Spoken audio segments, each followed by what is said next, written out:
Нет, методика медленного чтения, она достаточно известна, и есть классики науки, кто разрабатывает эту методику чтения. А, В чем актуальность медленного чтения сегодня? В том, что это принципиально другая техника, нежели быстрое скроллинговое чтение, как мы обычно читаем в социальных сетях и мессенджерах. И это принципиально иная практика чтения, нежели чтение джампинг, да, когда это чтение не просто проматывающее, а чтение прыгающее, когда читатели перепрыгивают с одного предмета на другой, следуя логике гиперссылок.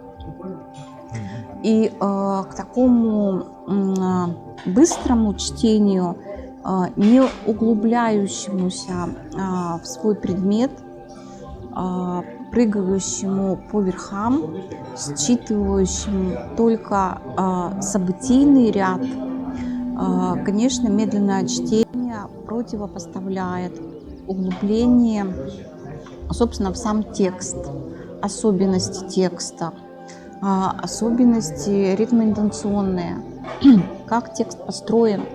И вот неспешное чтение медленное, следующее подробно за словами всеми, без пропусков. Потому что когда мы критикуем быстрое скроллинговое или джампинговое чтение, то основные недостатки в том, что, следуя за событиями или персонажами, мы упускаем нюансы. Медленное чтение позволяет сфокусироваться на нюансах, на подробных описаниях. И, как правило, мы можем видеть, что большая смысловая часть содержания текста, она содержится не в подлежащих и сказуемых, а в том, что называется определениями, обстоятельствами, дополнениями и прочими другими фигурами речи. И, соответственно, сосредоточенность на этих дополнительных моментах, она позволяет во многом уточнить смысловое наполнение основного текста.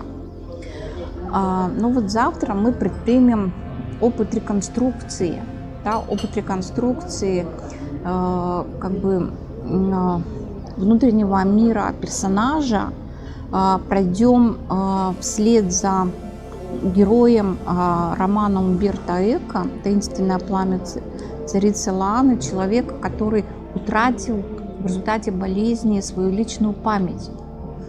И этот человек пытается реконструировать свою личную память на основе текстов, которые сохранил и архив его семьи на старой заброшенной даче. И, соответственно, мы будем смотреть, как этот человек читает тексты вербальные, как он листает альбом с фотографиями, как он листает подборки старых журналов, как он рассматривает старые коробки из-под чая, из-под духов, как он рассматривает афиши.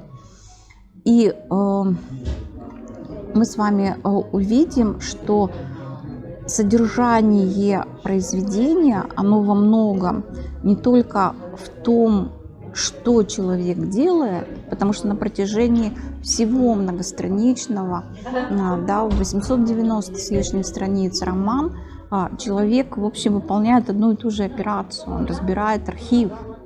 И в плане событий, таких внешних, экшена, в этом романе ничего не происходит. Но все события, которые описываются автором, они происходят во внутреннем мире человека. Человек проживает свою жизнь заново, реконструируя страницы по архивам. И мне кажется, что такая практика чтения необязательного текста, да, текста, который мы в повседневной жизни очень часто считаем хламом или говорят трэшем, да, она как раз показывает, что вот в мелочах главное, в мелочах кроются смыслы, поэтому нужно читать медленно, вдумчиво и разные тексты.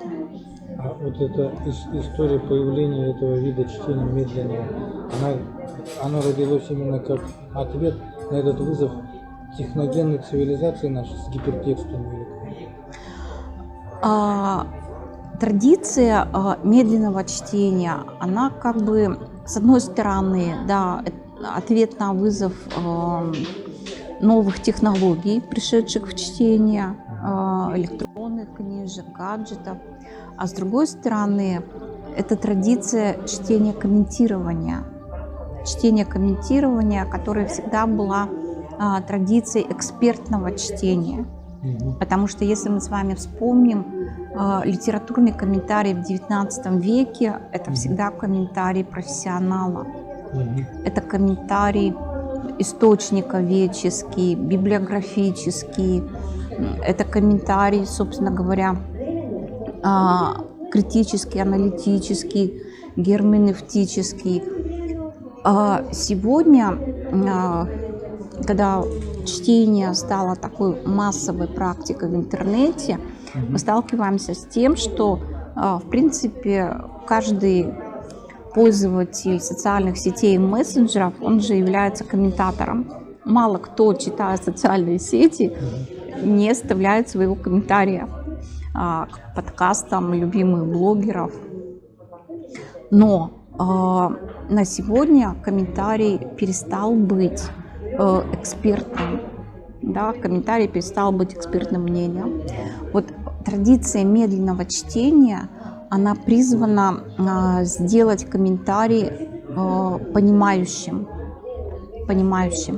Почему? Потому что в социальных сетях очень много комментариев оскорбляющих, очень много комментариев троллящих и, соответственно, каких-то уничижительных, провоцирующих и так далее. Вот нужно показать, что текст – это не только слова, да? Текст – это все-таки смыслы, и когда мы что-то читаем, мы должны за словами, знаками текста видеть нечто большее. И когда мы оставляем свой комментарий, да, это тоже видеть, что это очень серьезное, ответственное событие. Отлично, спасибо, Маргарита. Очень подробный комментарий.